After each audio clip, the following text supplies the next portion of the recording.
Every year, Startup Grind hosts our SG Women's Month, proudly recognizing the successful accomplishments of women leaders all over the world. These women are founders, venture capitalists, engineers, executives, educators, and more, who represent our community globally. This month, SG Women's Month is proudly presented by Silicon Valley Bank and Comcast NBC Universal Lift Labs.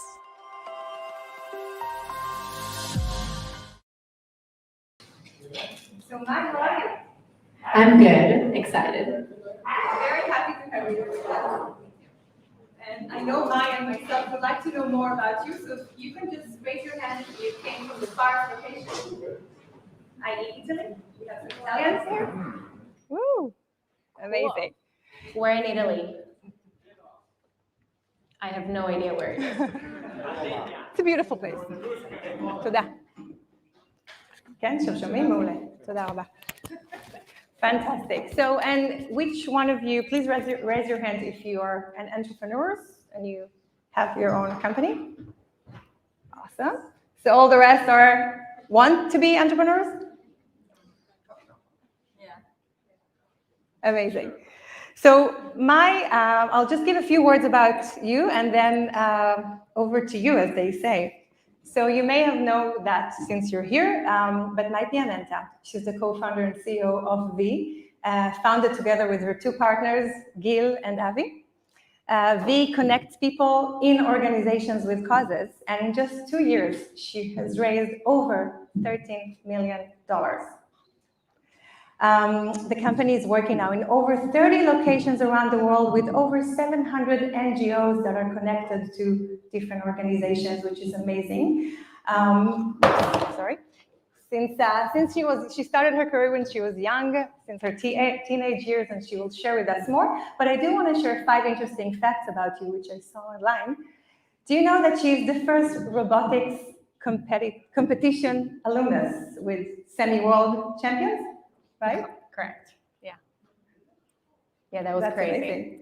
Even more exciting than V. Yeah? Well, how old were you? I was 18 when we won the semi-world championship. Mm-hmm. Actually, the first and only team from Israel in the history of this competitions. I don't know if some of you know first. It's FLL FRC competitions. I have people here. You're smiling. Which team? You don't remember? Oh. More? I have more teams here? Not a team, I was actually a judge. A judge? Okay. My previous one. Awesome. Yeah, so that was really cool. So that's one interesting detail about May. Second one is she owned a blue belt in karate. Yeah, that was one thing of the things I regret about. Really? I was really young and my parents wanted me to have self-confidence, and then at a certain point I became violent, so I went out of it. So, yeah, that was like 8th grade, so Sorry. I forgive myself. So this is one thing, and still I guess you know a few moves, right? If you'll need any protection here, maybe. And last thing, she learned acting for 5 years. True, yeah. Do you think it helps you as an entrepreneur? Oh yeah, 100%. That's really helpful. So you should tell us more about it. But my first question to you is if you can, again, share a bit about your career up until you started V. So again, you started at a very young age. And just if you could share with us, how did you start? What did you do? Yeah, so basically V is my first official job, I guess, because previously I was in the army. But my business life, I'm just taking it out of the word career, started even earlier in my life. Basically, I started my first business when I was 13. I was in 7th grade, if I assume correctly. So my first business was an e-commerce shop for swimwear. I wanted to order one and I didn't have places to order. We had no ASOS and Shein and all the crazy things we have today. So I opened my own. It was literally in the backyard of our home in Dimona. And deliveries all over Israel, sold thousands every month. And then I got accepted to the robotics competition that we have discussed. So I sold it. to a designer who is now the lead designer in 24/7 in Israel. So that's the bad part because I really loved it. But the good part is that it still operates till now. Like if you look for pineapple swimwear, so that was mine 10 years ago. And yeah, then I had First, where we competed for 5 years, and I was in charge both on my team in Dimona competing all over the world, but also I was in charge of the CSR. So like people here know what CSR is, or I need to elaborate? Okay, well, CSR is corporate social responsibility, which means how organizations around the world give back with their money and people all around the world in the community. And I was in charge of the CSR operations of business organizations with First, the organization who runs, or more accurate, the nonprofit who runs the competition in Israel. So I started to do it for 2 years, and in my 3rd year doing it, I got accepted to the global CSR team of First. And just to give you some numbers, all around the world, we have over 30 million people running the competition, students participating for all around the world, and the global team owns only 5 students. So that was a really big deal for me, especially when English wasn't my strongest, so that was really exciting. But when I did that, I saw both sides, both the nonprofit side and the companies and organization sides, both business companies, business corporates, and towards sports teams who donated to First, and even ministries and governments who donated millions of dollars every year. And I saw how much money goes to fraud, to CEOs who get over salaries, and also hundreds of thousands of volunteers who wanted to give back through First and had no idea how to execute it. So this is how I came with the V idea. And since then, Army, I served as combat and the combat unit of Mamram, called Lamed Aleph, whatever. Let's say it electronic warfare for the Italians here. And yeah, after that, I immediately started V. Well, that's a very impressive experience, career or path. And really important note, whoever wants swimwears with discount, you can talk to me. Oh, the commercial, sponsored by. I don't even know who runs this today. How old were you when you founded the swimwear company? I was 13, sold it after a bit less than a year. So I have to ask you, because every entrepreneur that I know, has some kind of mission or some kind of burning desire to do something. And you started at a very young age to be an entrepreneur, and it seems like at some point, again, it was evolved towards V. But what was your driving force, your inner driving force to be an entrepreneur, to do that, to change? Wow. Okay, so this brings me to 2 different stories. I'm going to make them super short. So the first one is my parents. My dad is a paramedic, and my mom is a workaholic since I remember myself. So I think I'm just a combination of both of them. And the second story is actually a sad one. When I was 8, I lost my best friend. She passed away from cancer.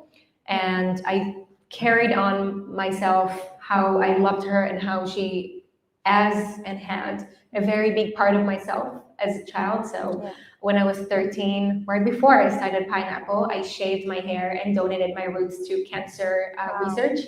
So I think that ever since I remember myself, I always combined my will to start things, to make things work, but also I've never forgot the mission and the reason I do things. So even actually everything that I've earned from selling Pineapple, numbers of selling small businesses like 50K shekels, nothing too impressive, but we donated everything to Aguda al-Milchama b'Sartan. So I think it always combined both for me. Yeah, so it was rooted in your experience, in the big life events that shaped you in a way. And similar question when it comes to V. So to what extent V portrays your mission in the world? I mean, how can you express May's vision or May's change in the world through V? What do you feel about that? Wow, that's such a good question. When I think of V in the long term and the impact I wanted to make on people's life and on people's future, I always go back to my basics of why I do things. So I know it's a bit pessimistic, and I hope you'll forgive me about this fact, but I know from a very young age, because of Amit, who passed away, that our time here on this planet is limited. Yeah. We're coming, we're leaving. And what leaves is what we actually did in this world. Mm-hmm. And I think that for me, it's always this thought that what is the mark I will leave behind me? And I know that many people around the world know it, but it is really hard to make an impact on your own if nobody pushes you, leads you, guides you towards these missions. And this is exactly what I want to do with V. I don't think that I will tell myself that I have achieved my goals with V if we will make an exit and will be sold to Salesforce. It's not my end goal. I will tell myself that I have achieved my goals when I will know that we have built a machine, a magnet, some of our investors call it a magnet, that connects every single person who wants to contribute to a mission, whether with his or her talents, cash, people, time, whatever. So it's easy and it's possible for every single person on earth. So it's really, a burning mission. And as you said, and I like it, that so many of us want to do so many things, but not everybody actually doing them for various reasons. And this is always a good wake-up call to just do it. Don't worry, you have enough time. Every time I say that, people tell me, "Ma, you're freaking people out when you say that they're about to die." So we're not about to die, all good. Yeah. But from that, very like deep-rooted topic, let's go to some practical tips. Are you ready? Awesome. So I would like to start with you sharing one tip that you would have loved to get when you started, that any founder in the room can use or learn from. Okay, one practical tip. Okay, so one practical tip, I'm trying to think of things that will be very practical for various parts of the company. I would say that something that I would have liked to hear when I started, and also something that I adapt myself to think every single day, is that no is the biggest blessing that you can get. Whether if you're fundraising, whether if you're trying to scale customers, whether if you're trying to scale your team, no is such an important point of the way. It is only a matter of how you will react to it and adapt it. I'll give you concrete examples. As you know, Lirone, our first round took 4 months. My second took 2 weeks. And the numbers are 1 and 12.5. So it has nothing to do with the number or the stage. The difference between the 2 rounds was that the first round, every no that I got, I cried, I wanted to quit, I was all over on my team, why we're getting so many no's. It was in the middle of the second quarantine of COVID, so a lot of no's, a lot of negativity. And I really believe in momentum. When you're in a negative momentum yourself, you will never close the round. You will never close customers. So in the second round, when I started pitching to VCs, and we still got no's.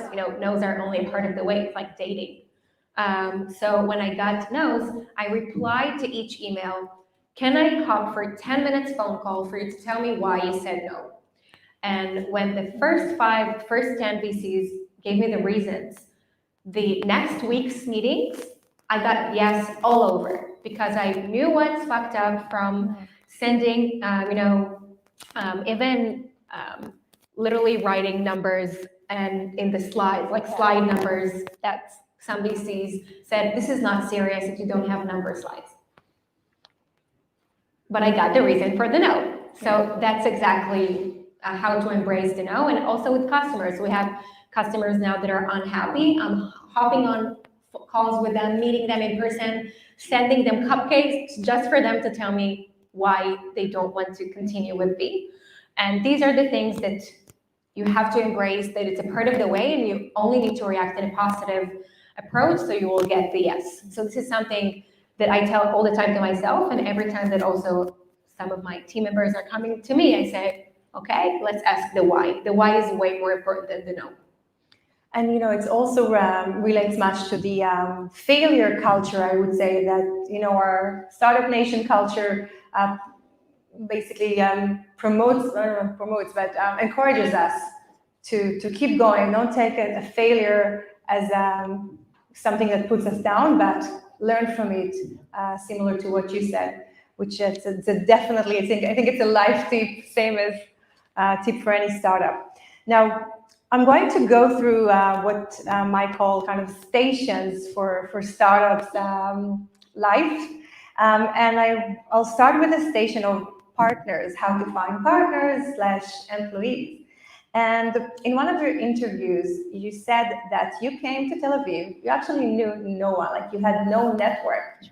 And a big question would be, so you come into a new city, everything has happened here, with all the respect, you're one person in a pond full of sharks.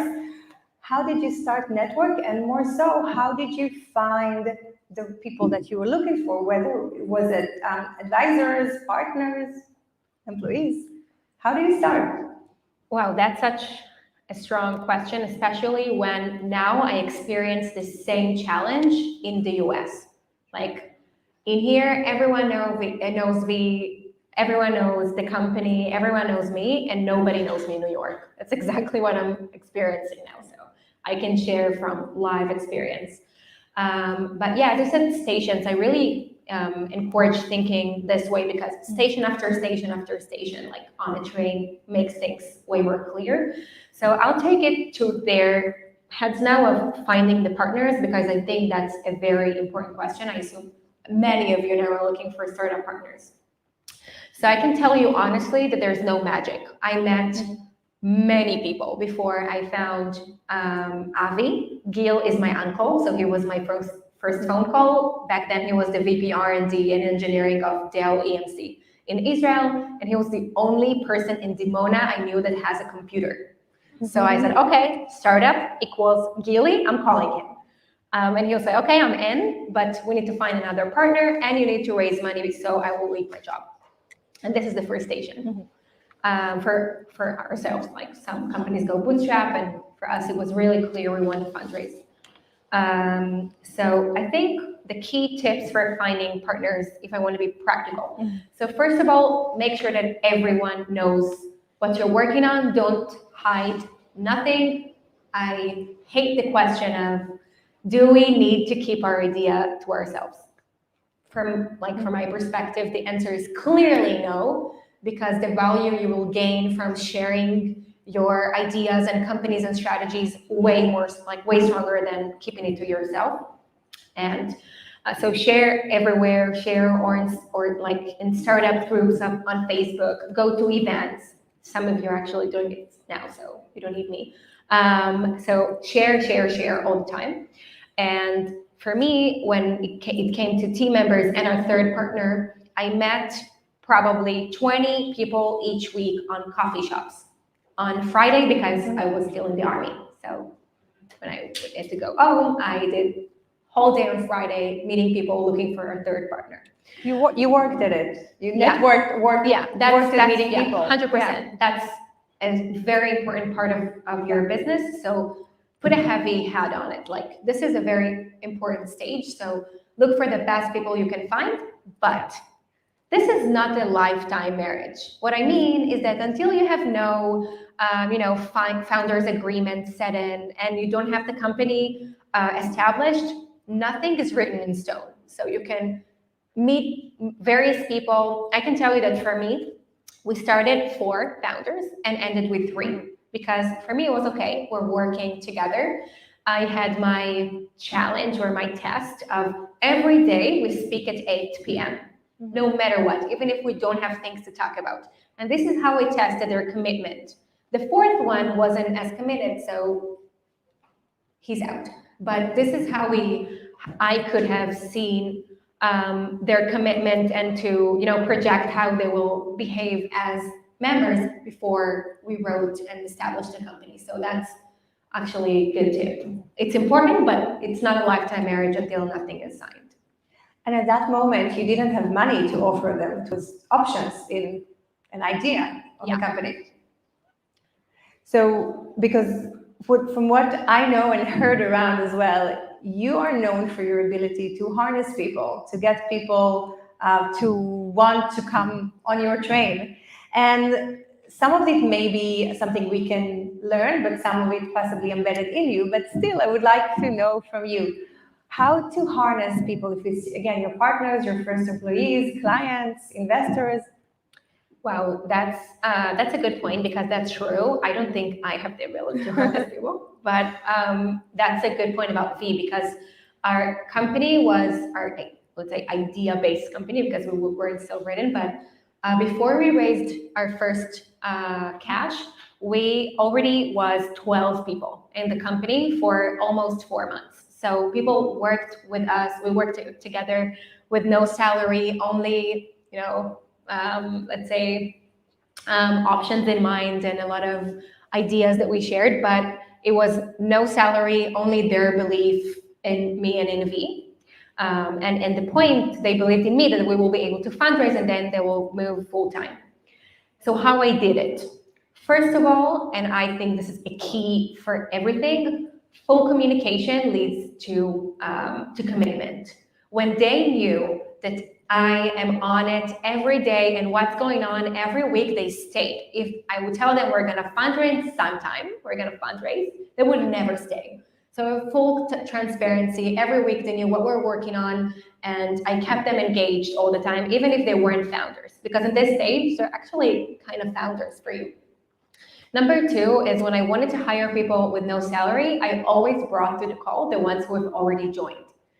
Think about it. It's like buying something and you have a testimonial, or you want to join something and you see people who have already joined, the probability for you to join is way higher. So this is how I did it. Every time I brought another flyering to the call, and this is how I pursue them. So that's number two.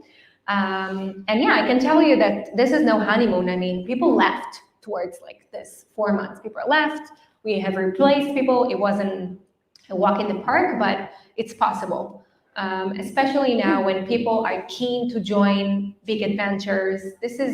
And people are most likely working from home all across the US, I can tell you from firsthand. So leverage it. It's a good time to work on new things with people. And I would like to open it for 2 quick questions, if you have, about this topic before we move to the next station, about the station of employees, partners, harnessing people. Any questions? Yeah, it was clear. Yes. Yeah. Amit, Brendan? I have a question about the fundraising idea, because once you started the company, what your initial thought was about, that you were going to expand to the US market. It was the initial thought that you had in mind when you started, or you started thinking like, wait, I'm going to focus on Israel and I'm going to base myself in here and maybe expand later. And because I know from firsthand that to investors, most of them really like you to expand this to the US market eventually. So you started with that one, or you just focus on Israel? So just repeat the question to make sure everybody heard.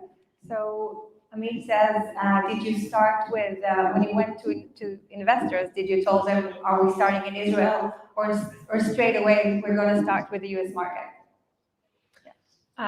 So I think that it goes even back than that, Amit, that my thought wasn't Israel.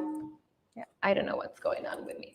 My initial thought wasn't, Sure, we're getting dramatic. Okay. So my initial thought wasn't whether Israel or the US. It was, how can I make V as big as I can? And then, as Lirone knows, I literally sent messengers, like Facebook Messenger messages, to every single entrepreneur in Israel. Trust me, some of them answer now. So this is really funny. Hey, I'm May. I'm starting a startup, a B2B startup. I am looking for B2B experienced entrepreneurs to talk with. And I can be honest with you, most of the people will answer, because the Israeli startup ecosystem is amazing. And I spoke with them. Some of them are now VC investors, so this is super cool. And my question was what are the benefits of the Israeli market playground and the US market and global market in self-service, bottom-up SaaS? It's really hard to know what you will target because you mainly target where the acquisition is low. So it's a bit different. But for us, it was, for me at least, it was how can I make it as big as I can? I can tell you now that now I'm thinking of relocating myself to the US, although it doesn't seem necessary at the moment because we're not going to fundraise really soon, as well as our company and product grows amazing, like really in a good way, in the US without me living there because we're not selling enterprise. So it always goes, and I believe that each company is different from the other. If you will sell to governments and hospitals, so you probably would need to be there because this is really big deals. We sell all our deals with inside sales, people that are meeting via Zoom, so it's a bit different. But yeah, I think I'm gonna definitely do that. So I would start with the bigger question of, do you want this to be an Israeli company that will conquer the Israeli market, or you want it to be as big as you want? And then 100% I agree. Israeli VCs and also American VCs really rather the US market and just thinking global because the Israeli market is super, super small. That being said, we did start in the Israeli market, as you know, to learn how we operate as a company, to learn how our product works in scale. And we started specifically with Israeli tech companies that have branches and sites globally. So it was only a way to get to the US. Happy to help after. So actually, you just asked a question that relates to the next station, which is the investors. So you just share if you have anything else to share about how did you start fundraising, because it seems like you kind of covered this topic now. Yeah, unless you want to talk the practice, as you said, about like metrics and everything that I do before, like preparing to fundraise. Exactly. So when I listened to one of my interviews, she actually had a very interesting metrics and way of seeing this whole process. I have never encountered such a way of thinking and action before, so I would like you to share the metrics and and how you also talk the metrics, also about the momentum that allowed you to actually fundraise the first round in 4 months, as she said, and then the second round in about 2 weeks, and $12 million more. Yeah. So, So basically, if it took 4 months, it means I had no momentum. And the 2 weeks definitely was momentum, but also the market was in a totally different place than today. Okay, so I'm going to share with you some methodology that I call round engineering. Actually, I was interviewed to Y Combinator 2 weeks ago about it because I heard that many startups are talking about it. I'm too young to have my own methodology. So I wish, do we have like a luach pa? No. Right? can we get a board? Like a board? No. Okay. No board. No budget. Okay. Okay. So I'm gonna jump right into Imagine. What about the glass. Lirone will share everybody it on the board. We will share a picture of that. Yeah. Okay. So when I think of round engineering is the answer of how to start fundraising. Okay. And the question is when. Let's start with what, when, and who. Okay. When we're going to start fundraising, what do we want to fundraise and from who? And I will emphasize the who and not from where, because we have a question all the time of VCs or angels, right? Or angel investors, which I believe is an irrelevant question, and I will elaborate why. So first of all, the what. I believe, and especially with the market today, that the amount of financing round that you want to close is very important because it immediately affects your valuation that you will wish for, as well as the amount of people you will hire after and everything that follows the amount. So I always say before we engineer the round, I start with my plans for 6 12, 24 months. So how I want the company to look at in 6 months, in a year, and in 2 years. Of course, in the beginning, 2 years, it's like, what? I don't know how I'm gonna look like in 2 years. So taking 6 months and 1 year. And when we know how we want the company to look at our main KPIs, our main things that we're working on in 6 months and 12 months, so we know pretty much how we want the things to look, which people we need to hire, in-house, outsource, and all the different things that we will try. So we know the what. This brings us to a certain number. And then we go to when. When is very, very important. And when is something you can test. So every time I plan to go to a financing round, I start emailing VCs I already know. At the beginning, I didn't know much, so I literally sent emails like 5, 10, and then I saw if there's any interest.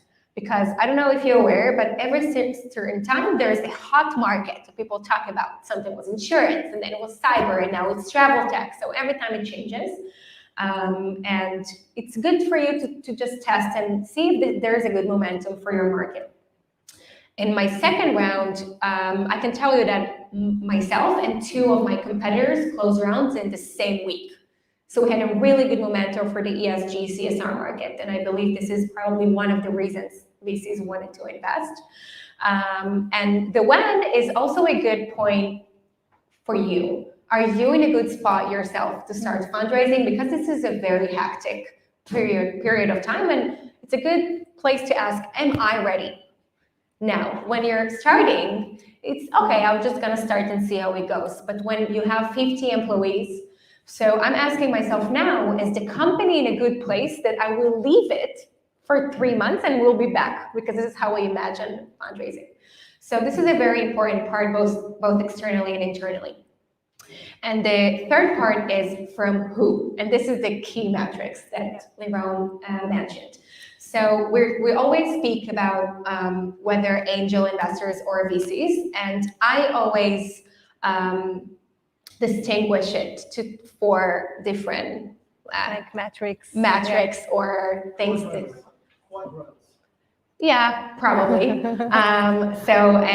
My questions that I ask myself when I try to search for the who is, are they involved? Are they ghosting? Do they have heavy pockets? Do they not? What it means is that do this partner VC is very, very big, so they will have many, many money in their bank, and I can trust follow-ons and they will back me up in bad times. But if they're very, very involved and they're gonna be all over me all the time, ping me, blah, blah, blah, you don't need your entire cap table to be like that, right? So I always, when I do my pie chart for a round, I say, okay, I want to have at least 1, 2 involved investors, especially me because I had no experience, so I really wanted it, but not all of them, because it's gonna make myself like migraine all day.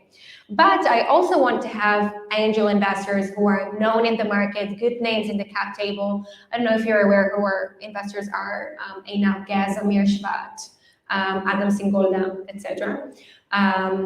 So this is, I do want these angels, but I want them to ghost, because I need to have a balance between the people that are involved and the people that will leave me to work and I can call them when I need them. So this is how I imagine and build a round before it.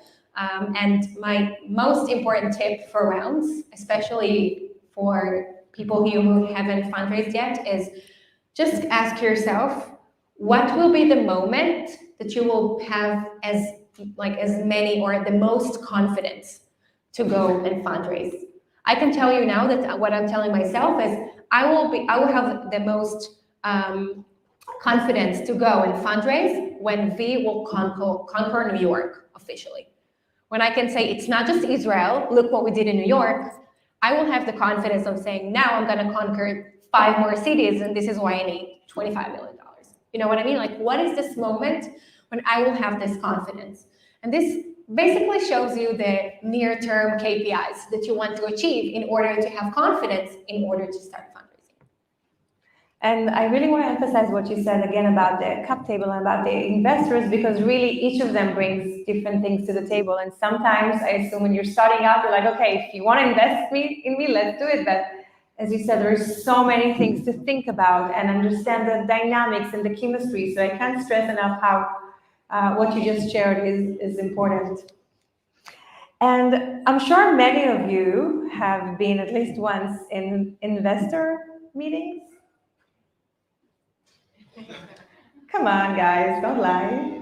I want to see more hands. So I would like to know from you your do's and one don'ts for investor meetings. I know there are more than that, but your One do's and top do and don'ts. Okay. Do bring a notebook to the meeting. It's really helpful because then you can write everything. I write the name of their wife. I write literally everything in the meeting. So after like the follow-up email and everything, I can just say, send my regards to Alicia, whatever. So this is like a do, bring a notebook. And of course, whoever wants to consult more in fundraising, I'm here. And don'ts, wow, don'ts in investors meeting. Okay, don't share too many data too soon, because data can be on your favor or to ruin the process. Because for us, especially in the early stages, you're all about the promise, right? You're all about the potential. You're all about it. And sometimes saying we're gonna become the biggest giving platform in the world, but we have only 10 design partners. It can sound really bad and ruin the entire conversation, right? But if you're gonna keep them promise all over, and then you're gonna say, hey, in the whatever data room, due diligence, later stages, when they're all excited about you, they're already in their bot. Say, okay, they have 10 design partners. We're gonna manage, they're gonna get from 10 to 30 in 2 months. So data can, just think about it. What are the things you do share and you don't early on, the good and bad things, because it can be on your favor or to just destroy the conversation. So that's really also something I would be really happy to hear, because I shared everything and I was way too early. Thank you. Now, before we move to the next station, which is more about clients and managing people, any questions about investors from the audience? Yes, what is your name? My name is Shalhevet. Shalevet? So I want to ask, at the beginning, especially when you didn't know anybody, in the statement, really think about researching investors and researching in general. So Shalevet asked if you have any tips about researching investors before you approach them. Yeah, so as I said, what I did is approaching as many entrepreneurs as I could. And when I spoke to them, I asked them if they have the willing to connect me with their investors, based just a general tip. That's the best way to get to VCs. I can tell that my VCs meet with every single company I send them. So that's a very important thing. Yeah, it takes time, but it's better to meet 10 entrepreneurs. Just like, let's say that every meeting is an hour. Okay, so you have 10 hours meeting 10 entrepreneurs who can connect you to 20 VCs, but you know that we'll get any meeting of these 20 because they approach to their own investors. Instead of meeting approaching 20 different VCs, you're gonna get probably 10 of them, and you wasted a bunch of your time. And in every meeting with these entrepreneurs, you also learn a lot. I ask them what they want to hear, what are their numbers, what things I can say that will continue the conversation. So you learn a lot, and your possibility to move forward with the deal is way higher. So my answer is talk to as many entrepreneurs as you can that are in your field or at your stages, so they will connect to their investors. And I also did a bunch of cold emailing, but I don't think that was most of my deal flow. It was mainly just talking to entrepreneurs, requesting them to connect to their VCs. Great, thank you. Now we're going to move to the station of getting clients. So the company, you had the idea, you had the partners, you were able to get funded, you have the money, and you build the product, and now clients or design partners. And I just want to say again, today is working over 30 locations with over 700 NGOs. And so what are your tips for acquiring your first customers? Okay, so first of all, relationship. It's true that all the time. People say that your first customers are friends of your family and people you worked with and all that. It's true and it's okay. Because these are the people that will give you the most honest feedback. These are the people that will walk hand by hand and won't churn in the early days. So it's okay. Not all of them, but this is a good way to start and getting the first ones on board. So don't be afraid of saying, it's my aunt. What people will say if I work with the company of my aunt. It's okay. Nobody will say anything. But that's probably the best way to start. So friends and family and people you know. And of course, the word free is very, very important. Say, we're offering it for free. We're offering it for free, and then you're gonna get them in, and then you say it's free for the design partners, and then you sign the design partners agreement. For us, for our design partners, it was a 1-year agreement for all design partners because we wanted to have a very long-term partnership with them. And then they get the product for free, but they are committed to you to feedback calls and product calls and customer feedback to the CEO. And it's very, very helpful with designing the product. So, and the shift from design partners to customers wasn't very tough for us because our design partners switched all of them to be paying customers. So that was a very happy day for me. But I can tell you now that scaling in the US is way more challenging again because we have no brand in the US, brand presence and everything, but it takes time to build. But start with DPs, free, all of these worlds are just will give you the initial pipeline to start with. And from taking them and switching them to paying customers again, while they are design partners, work super, super strong on your intimate relationship with these champions. I can tell you that the CEOs of our design partners got phone calls from me every week. Are you good? Okay. What about your children? Blah, blah, blah. And now they're paying customers and they have our back. And when we wanted to fundraise our A round, all of our design partners spoke with the VCs, recommended about the product, recommended about the company. So it's way more than just companies trying your product. These are partners that you need to have them on board just as any employee. So this is a very key point for us. And it seems like all along you really emphasize the relationship aspect with anyone that you touch base. True. Yeah. That's relationship is key, especially when you're pre-product market fit and people have all the reasons to leave your product. People stay because of your relationship with them, not because the product itself. I can tell you for sure, if we had no relationship, we would have like 10 customers now, really, out of the 700. So that's a good point. We cannot not talk about what happens in the world right now. Obviously, market is going down in some places in the world. Ukraine, there's a lot of instability, some prediction about investments that will maybe cut off a bit in the next year or so. How, if does it affect you, or how do you see it as a CEO that eventually navigates a company in the global market? Wow, so I think that's a question that's relevant to all of you because whether if you're managing people now, whether if you're planning to fundraise. So I'm gonna take it both internally, what we do, and externally. So internally, we have people in Ukraine. Some of them aren't answering our emails for months, so we really hope they're alive. So Ukraine is terrible, and I think there is no way to compare this to the market falls because market goes down and goes up by really big waves, and it's not like a wall, and this is it. Nobody will fundraise for 10 years now. And for us, I can tell you that our product was never as active as it was because of the Ukraine war. People joined V like crazy to help the refugees in Israel, to donate to the refugees. So unfortunately, I know it sounds bad, but for us as a company and as a product, bad times are good. Because this is where we shine, this is where we can support, this is where we give even extra value to our customers and nonprofits. Also, COVID was very helpful for us when nonprofits ran out of cash and everything. But if I need to focus specifically on the market and fundraising now and everything. So internally, we focus super heavy on efficiency now of how do we gain more with the people we already have, with hiring, freezing, and everything that comes with it.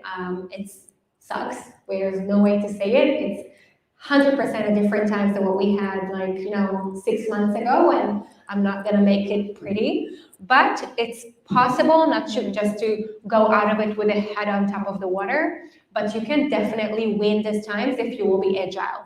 So we're now going to go out of the tech market. We're going to try more verticals than only tech, because we believe that tech will be hurt as much as it is, more than other verticals. So trying more things, becoming agile, not hiring too many people now, staying stable on budget. So just being conscious of everything that's going on, extra measurement, and everything that we do, but also understanding that the market is the market, and panic won't help us as a team. And also me, having 50 people, I don't want them to lose their morale. I don't want them to feel they're going to lose their chair every second. So we have a lot of, again, full transparency, talking to them, making sure that everyone feels safe and that everything's okay. And if something will be different, then we're going to feel that the business goes wrong. So we will talk to them and explain everything with full transparency. So with transparency is key, and also productivity, efficiency, all the things that as a seed company, you don't think, how am I going to go to break even, right? It's like how I scale revenue so fast. Now we do think of ARR, business metrics, LTV, sooner than we would think a year, 2 years from now, for us to know that we will be fundable in a year from now to close our A round. And I like the fact that you talked about your employees, because this is one thing that you started Viv 2 years ago. Now you have 50 employees. I just saw a picture that you took them. You had this company trip, but you've gone through so much and so many lessons in the last few years. So if you have one tip again to manage company when it grows from not 2 but to tens of employees. So first of all, don't take them to Mitzperamon. They're gonna kill you. They thought it's gonna go Maldives, and then we go to Mitzperamon. But okay, we wanted them to feel our roots. All of us, the founding team is from the south, Dimona, and Beersheba. So main tip for scaling team and managing team. Wow. Okay, so something that when I got as a tip was very helpful for me is that in a certain point, you're switching from founders, employees to CEO, VPs, departments. You're switching from a startup to an org. And this is a very big switch that when you don't see it, it makes things very challenging, very political. So for us, we got to a point when we said, okay, it's not just my, Avi, Gili, and the rest. It's Avi, Gili, Dan, Adi, Rob, Simon, like the VPs, and then we have the different teams. And it makes things way easier, because at the beginning, we had weeklies, 30 people, 20 people, all hands, talking about everything. And now things are different. We have our C-levels, VPs meetings. We have the team meetings that are, all hands for each team. There are the team dailies. It just makes things way easier to manage and to scale when you switch from a startup to an org. But it's also something to have in mind, because they may feel that things are going slower, which is not true. You have to keep the same pace of growth with a different org structure, because it becomes an org. So that's a very strong point for me. I have a few last questions before we open it to you guys. One thing, I don't know if you've noticed, but I've noticed is in our conversation, this one and before, it seems to me like you have a structure you're structured, how you do things is structured, and you also have some guiding questions that you use. For example, in our conversation, you said that in order to make a decision, you say, what do I need to gain confidence in order to do X, or is this decision a game changer or not? So if you could share a bit, it seems to me like a tool of questioning that you're using to get to know what to do, to make decisions. Okay, so you have touched 2. I'm gonna take one. I'm gonna steal one. Please. And I'm gonna talk about another thing. I guess all of us know Jeff Bezos, right? So Jeff, he had a really good TED Talk. I'm gonna share it with you so you can share with everybody. when he presented the way that Amazon sets their KPIs in Amazon from the very early days. And what they do, they go forward in time to the moment they would need to present their project. For example, how am I gonna tell my team that I closed the round? Or how am I gonna present V in a B conference in 2 years? Literally just imagine the end goal of what you're now working on. For example, V closed the A round of $25 million led by XYZ. Amen. Amen. Like, so 1, 2, 3. And when you imagine it, you can feel and think, what are the things you would like to be said in this specific moment? Do I want it to be Sequoia? Do I want it to be Viola? Do I want it to be my current investors? And it brings it to a really good point of thinking of how would I imagine this TED Talk to my team? And this goes back all the way, okay, what do I need to do to get there? So this is one thing that I really adopted and makes life super easy. Of imagine the TED Talk and then circle back to today. And number 2 is what you said about me always asking myself, is this a game-changing answer or decision or not? If it's not, decide and move on. So making fast decisions is super important. If it's not a game changer, make a decision. We do a bit like coin lifting in the office. If it's not a game changer, just pick a decision, move on. If it's a game-changing decision, make research, think heavily, take your team to think together. So I always ask it before, because you may find yourself even off work having 20 minutes talk, 3 hours phone call on a decision that it's not a game changer for you. Mm-hmm. Why? Your time is the most precious thing. So we say, okay, we're hiring a marketing automations manager. We need to decide between 2 candidates. This is a life-changing decision? No. Because why? Because this is a marketing automation. We can replace it. We can try for 3 months, and then we can find if this is a good fit or not. If this is a VP sales, this is a different stage, right? So always ask it before you make the decision, and it just makes the decision-making process way faster, way easier. I have this written in my office, just to remember, is this a game-changing decision or not? I love it. Thank you so much.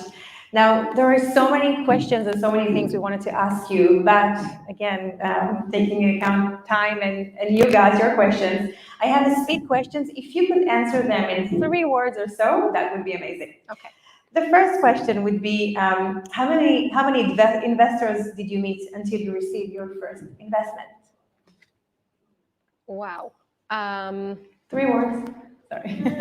I think. No kidding. Can I get 4? Of course. Around like 50, 60 VCs. Yeah. I have my Excel if you want it. Yeah, we can share it with you later. Second question Where did is. you acquire all that patience? Hmm? Where did you acquire all that patience? I did not. I wasn't patient. What Trust pushed me. you? What pushed you then? My team. Every time that I said no, they told me, don't worry, we're gonna get it. Nah, they are the stupid ones, blah, blah, blah. Everything that you hear. And I had a point when I wanted to quit. I telling you honestly, I called my mom. I had no money in my bank because I was just out of my army. Called her crying, I'm going back to Dimona. And then I woke up the day after, so over 300 messages in my R&D team on WhatsApp. And they worked the whole night. How can you quit? I mean, this is something that fuels you strongly. It wasn't 3 words, but this is his fault. Tell me. That's great. That's great. We're appreciating you guys, your questions. Second thing is, let's go back in time. As a little girl, what did you want to do when you grew up? But as a really little girl, like younger than 13, because you started then. I wanted, and I still want to be a Hollywood actress. Okay, guys, do you know any producers in the audience? Not now. It's about networking, right? What makes you happy?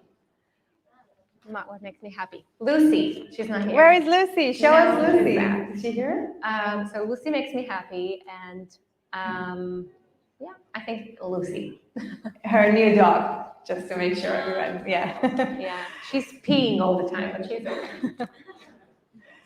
And what books, podcasts are you consuming? Like your favorite book or your favorite podcast that maybe we could have listened to as well? Okay, books.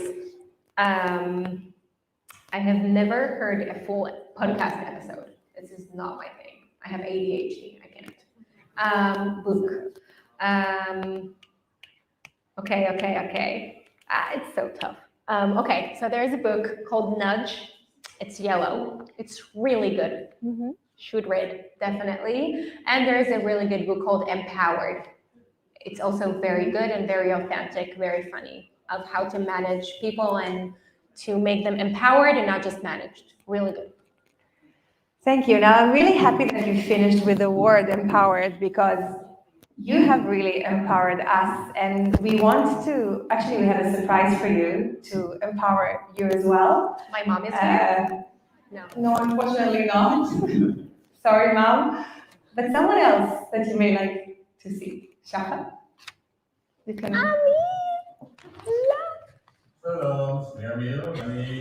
שלום, שמי אמיר ואני משקיע ויזם, והייתי רוצה לספר לכם למה מאי היא מדהימה.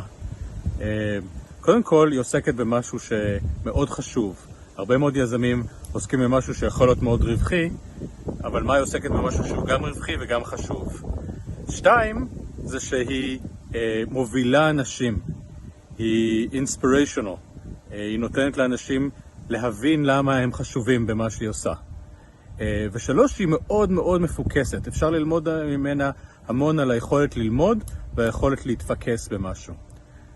אז מפה מאוסטין, אני מקווה שיהיה לכם אירוע כיף, ומאי, את מדהימה. ביי ביי. את כמו אמא שלי. אמיר הוא... We'll translate. if you can move to... Amir today is the VP R&D of Twitter, and he's phenomenal.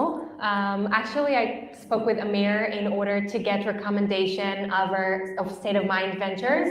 Tell him, hey, I need a feedback about State of Mind. We're gonna sign the term sheet I need today. And then we hopped on a call, and his message was, wait a minute, I have to join the round. And I had exactly 25,000 left, and he took them. So that was a really amazing point. Amir is amazing, and just for you guys who don't speak Hebrew, then obviously this was a surprise, and he was sharing how much he appreciates Mai and how he sees her as an inspirational person, a mover, a shaker, and someone who knows to focus on the mission to make it happen. So he said really beautiful words, and thank you so much. Can I get it? Sorry? Can I get it? Of course you can get it. I'm just gonna text him, oh my God, the dog is so cute. You should. You're okay, but the dog is cute. So, few more questions from the audience. Ronnie, yes, please. Shem? Thank you, Lirone, for the great interview. I have 2 questions for you. First of all, I really care about equal opportunities in education, especially. And I wanted to ask, like, if you had an opportunity to do something or to talk with those young people that you know that they, like you said, they don't have a computer or stuff like that. They don't know how to approach this world. So what would you tell them or do for them? And the second question is, let's say, this mix between like doing a good thing that is also beneficial and making it a startup. For me, it was really weird, like, to think about it. Like, how did you manage to do it eventually? Yeah. So your first question was how to get kids with no computers into the world of entrepreneurship. And the second one? How to combine business and good causes, like as a company, right? Okay, so the first one is, I can tell you that when I was in the CSR, first we collaborated with Barak Eilam from NICE. And since then till now, I think it's like 7 years since then, they donate over 300 computers for kids from welfare communities every year. And I think that this is something that is all over, and in V we have a bunch of things that encourage that. I can tell that personally, I don't donate computers, but I definitely believe that there are tons of initiatives out there to help it. And I can tell you from firsthand that many companies donate their, leftovering computers and stuff.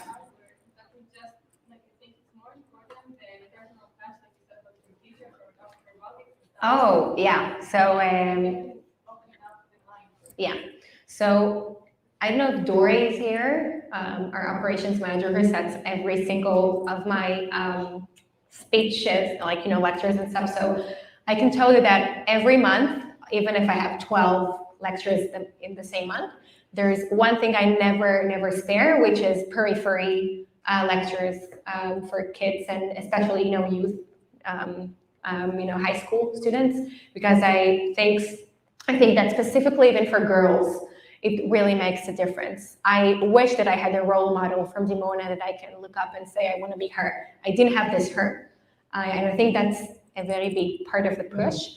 But the second question, this is something we're still learning of how to combine the cause, like the good and the business, because sometimes you're way more business oriented, you want to scale customers, and sometimes you want to be very cause oriented. How do we give back? I can tell you something even more concrete. Now we're bringing in also a donations model to be, like the people will be able to donate cash to our community fund and then to the nonprofits themselves. And we always think, can we literally send to the nonprofits all the donation without taking any piece of it in terms of legal? Okay, so we're going to take a handling fee on top. Like we always try out how to combine business that will look good and will be profitable and sustainable, but we will never forget about the cause and how to do it. So this is really like work in progress, how to do both.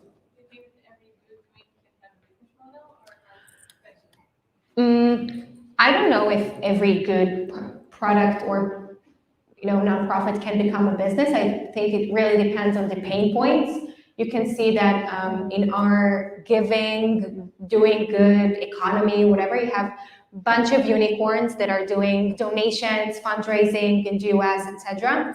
It really depends on the pain point. For us, we're touching the CSR managers who need to manage volunteering donations, CSR at scale. So this is something we really touch as a business product that serves a certain point. And I'm happy that we do something that is also good. I think this is what encouraged me at first. But I agree with you. I don't think this is for every single thing. It needs to be, for us, it was let's start as a business, but we will never forget the cause. It's always like, a dance between the two. I agree. Thank you. We'll take 2 more questions. Yeah? We're looking to earn money. Correct. Or to be profitable. Correct. What is your business model? So Nurit asking, what is the business model? Because eventually you do need to earn money. Yeah, so in V, we have 3 different business models. The first one, which is the most recent and operating, is the subscription that we get from the companies who use V and provide V to all of their employees. So this is one, and this is the easiest one because you get the CRM and pay subscription. The number 2 is the handling fee we're going to get for every donation transaction into V. And number 3, it's not the fee from the donation, it's on top. It's very important to know because we don't want to get $1 from the nonprofits. Number 3 is another model and product we're now developing that shows governments and municipalities the data of what are the most urgent needs in their communities. And this is a whole different thing that we're working on at V, which is spectacular and very interesting data-driven product. But it also shows that for us, our KPIs is just to collect as many nonprofits and causes as we can, as many people and teams and companies from the other side. And when you have both of them in critical mass, the potential is really, really huge for both cause and business. Definitely. Thank you. Another question, maybe from this end. Everything is acceptable. Go first. Yeah, Shirley. You said earlier that it's better to share your idea. So how can you make sure that nobody will steal it and make it faster? So I'll just repeat. Shirley says, rightfully, that you said that it's okay to share your ideas, but then again, how could you ensure nobody is going to steal it? You can't ensure. That's right. I have competitors who started in the same year as me. You can just be honest and say, if the idea is good enough, probably someone is already working on it, right? So you can't ensure. And even when you will do a campaign after your product will be live, someone can still copy and go faster and move faster, right? So So what do you do to make sure you're at the top role? So for us, it's literally the basic of business. Let's make our customers happy. Let's have a really good product. Let's have a really good customer support, because it's always in the little things, I believe. So share, because you can't ensure. We have a lot of, I'm not talking about deep tech, patents, all that. This is way different of thinking about idea, but just go with it and make sure that your people, your customers, your team will be strong, will be scalable and good. Because I always take, and my lead investor Jacob always says, when you run in a marathon, if you will look aside all the time, you're gonna stuck in a tree, right? You're not gonna win. So just look ahead, keep running, run faster, run well, you're gonna reach and get the end first. So I really love this parallel seat, it's really good. Definitely. Okay, guys, last but not least. First of all, thank you. Thing is, you had your incentive of what you want to do and the purpose and the impact you wish to make in the world for start business. But the distance from this to the product that you have today, the service that you have today, is quite massive. What was the evolution of the ideation here that made it from I want to do good and I want to connect people to do good together into something that's actually profitable, clients want it, they are willing to pay for it, and the investors believe it. And remind me your name again?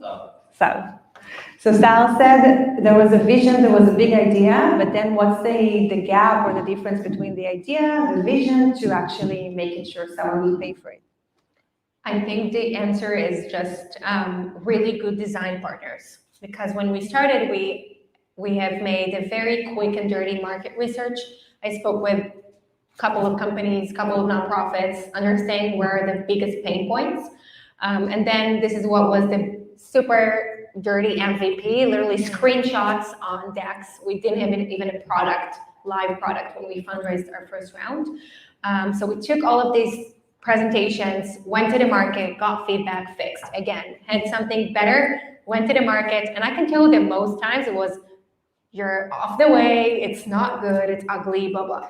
But this is how we got eventually to what we have today. And I can tell you we're doing this all the time, even now, because the product today is way far towards where we want it next year. So it's always just go to the market, test. And I can give you the last tip here, because I think Amir said that this is something that I believe he didn't say, I wasn't surprised, because probably the word that I say in every V meeting, no matter what, no matter how much money we have in the bank, is focus, laser focus all the time. Because if you will try, when you have only $1 million in the bank, to develop everything you have in mind, it will take you 6 months. You're gonna reach the market way too late. People will steal your idea, and you have nothing in your hands. So develop the most lean thing that you can, as fast as you can, go to the market, analyze, go back, fast iterations with the market, and very, very focused, laser focused on what do you want to achieve in order to be fundable, in order to get to the next round. It's always what we have like in V. And I think this is what brought us to close such a big round as a second round, because we have done so many fast iterations with the market, so we knew very quickly what will look like how our, let's say, launched live MVP looks like, although it's still terrible if you ask me. But it was very, very helpful. Focus. Are you on from one month to the other, or do you have some kind of a big vision? You say as a marathon to go through? What's the combination? So marathon is it's a one way. I have no idea how to say this in English, but it's like קצת מסכות. It's like כמו מרוץ מסכות, You're running and then you jump, and then you're running and then you jump. And this is how I call it stations. And you run, you jump, you run, you jump. It's a marathon, but you have like ways to go. Hurdles. Yeah, you have hurdles. To go through. Sometimes too many, but this is how it works. But I can tell you that for us, we always start every all hands and every QBR, quarterly business review, with the bigger goal than our end goal. We want to become the world's largest giving platform in the world. And we're all excited, woohoo, let's go back to today. We have customers that are about to leave, blah, blah, blah. We're going back to, to the reality. And then the combination of getting people super focused on the why are they here. My people aren't here, you're not working for V because they want to make the customers happy.